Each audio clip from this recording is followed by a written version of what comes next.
घुँडाको जोर्नी किन खिन्छ त? यसबाट बच्ने के उपायहरू छ? आजको सर्ट भिडियोमा यहाँहरूलाई यसैबारे जानकारी गराउन चाहन्छु।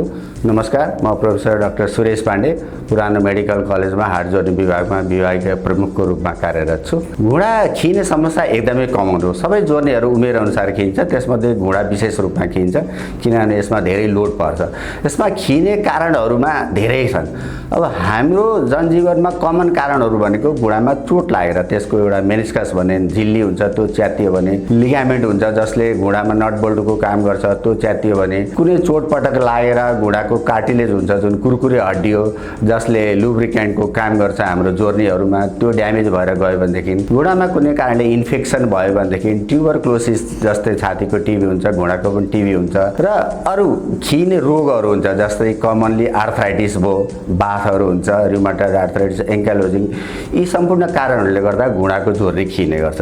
जोर्नी खिएपछि अति नै पीडा हुन्छ। यसमा जोर्नीहरू बाङ्गो हुन थाल्छ, दुखाइ हुन्छ, कहिलेकाहीँ पानी जम्छ, सिस्टहरू पलाउँछ र जीवन चाहिँ पीडादायी हुन्छ। अब यसबाट रोक्न के गर्न सकिन्छ त? रोक्नलाई हामीले कारणहरू बुझ्यो भने सजिलै रोक्न सकिन्छ।